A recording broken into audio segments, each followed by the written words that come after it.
Please అన్న cooperate చేయన్న, water తాగన్న, మంచినీళ్ళు తాగా అంటారు కానీ ఆ, నేను ఎక్కడున్నానో చెప్పట్లేరు, నన్ను పంపించట్లేరు అన్న.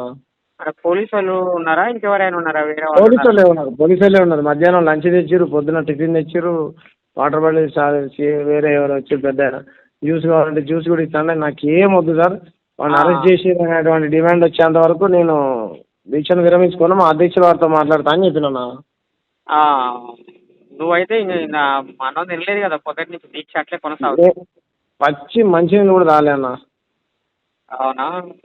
అన్న ఇంకా ఈ ఎస్ఐ గారితో సిఐ గారితో మాట్లాడితే 10 నిమిషాల్లో పంపిస్తా అని అన్నాడు.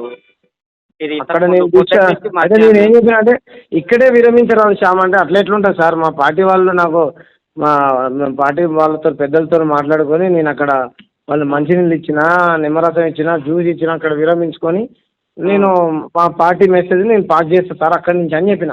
ఆ. ఇప్పుడు అవునా నువ్వు పొద్దుటి ఏం నుంచి ఏమీ తినకపోతే అది నీకు, నువ్వు నీ దీక్షలో ఉన్నప్పుడు జాగ్రత్త చూడాలి. అనవసరంగా పోలీసు వాళ్ళు నీ మీద మెంటల్ ప్రెషర్ పెడితే ఆరోగ్యం ఏమైనా సరే పోలీసు వాళ్ళదే బాధ్యత. అదే విషయం నేను మీడియాకు కూడా చెప్పిన.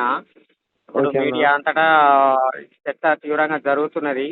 ఎక్కడున్నావు అన్న నువ్వు అని ప్రజలందరూ స్పందిస్తున్నారు. అన్న నేను ఏసీపీ గారికి ఫోన్ చేస్తే ఏసీపీ గారు ఫోన్ లేపట్లేదు. సిఐ అన్న గారికి ఫోన్ చేస్తే సిఐ గారు పంపిస్తా పంపిస్తా అంటున్నాడు. మరి పావు గంటలో పంపిస్తానన్నాడు ఇంతకు ముందు ఫోన్ చేస్తే. సో నువ్వు అన్న నువ్వు వెంటనే నాకు ఆ లొకేషన్ షేర్ చెయ్యి, ఆ మీడియాకు కూడా లొకేషన్ షేర్ చెయ్యి. అన్న పోలీస్ అయినా ఫోన్ తీసేసుకుంటున్నానా అంటే ఫోన్ మీరు మా తీసేసుకుంటే వెబ్సైట్ ఎట్లానండి, మీరు చేసి ఆ పోలీస్ ఆయనకి ఇవ్వండి పక్కన, సార్కి, ఆ సార్కి వస్తాం. మాట్లాడంట ఏం మాట్లాడలేకపోతే మరి అది తీవ్రంగా రాజ్యాంగ ఉల్లంఘన, చట్టవిరుద్ధము. పోలీసు వాళ్ళు నోటీసులు ఇవ్వకుండా అట్లా బలవంతంగా ఎత్తుకపోవడం అనేది అది కిడ్నాప్. ఎవరైతే పోలీసు వాళ్ళు ఉన్నారో నీ పక్కన కానిస్టేబుల్, వాళ్ళ ఫోటోలు ఆల్రెడీ వీడియో రికార్డ్ అయింది, అది వైరల్ అవుతుంది. వాళ్ళ మీద నేనైతే రేపు కేసు పెడతా, హైకోర్టులో కేసు వేస్తా రేపు.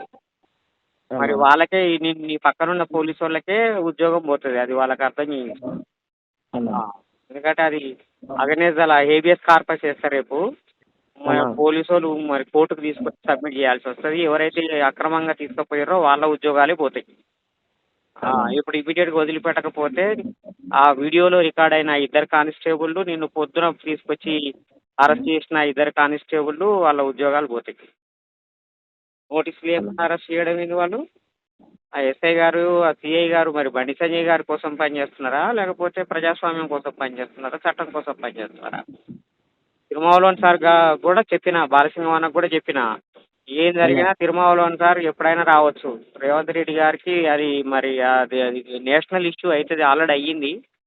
బండి అవునా బయటదేమో కానీ తెలంగాణ శ్యామ్ మాత్రము అది నిజంగానే చాలా పెద్ద ఇష్యూ అవుతుంది. పోలీసు వాళ్ళు ఇప్పటికైనా వదిలేస్తే మంచిది. వదిలేస్తా అంటున్నారు కానీ దీక్ష మా ముందే విరమించు, నువ్వు జ్యూస్ తీసుకుంటున్నారు. అట్లా ఎట్లా విరమిస్తానండి? మీరు నన్ను ఎక్కడి నుంచి తీసుకొచ్చారో అక్కడికి తీసుకెళ్ళండి, మా కార్యకర్తలకు నన్ను హ్యాండ్ ఓవర్ చేయండి అని నేను చెప్తున్నాను. హాస్పిటల్కి తీసుకుపోమాను, ఎక్కడో రహస్య ప్రదేశంలో ఉంచడం ఏంది? నిజంగానే వాళ్ళకి నీ నీ నీ నీ నీ ఆరోగ్యం పట్ల చిత్తశుద్ధి ఉంటే వాళ్ళ హాస్పిటల్ తీసుకుపోవాలి. ప్రైవేట్ ఎక్కడో చీకటి గదుల్లోకి తీసుకుపోవడం ఏంది? నీకు ఇప్పుడు సడన్గా డిహైడ్రేషన్ అయిపోతుంది, బీపీ డౌన్ అయి పడిపోతావు, గుండె పగులుతుంది, చచ్చిపోతావు. ఎవరు బాధ్యత వహిస్తారు? అది సిఐ బాధ్యత వహిస్తాడా, లేకపోతే ఏసీపీ బాధ్యత వహిస్తాడా, నీ పక్కన ఉన్న ఇద్దరు కానిస్టేబుల్ బాధ్యత వహిస్తారా? ఈ ఎండాకాలము డిహైడ్రేషన్ అవుతుంది. ఏసీ ఉందా నువ్వు నేను పెట్టిన చోట కనీసం?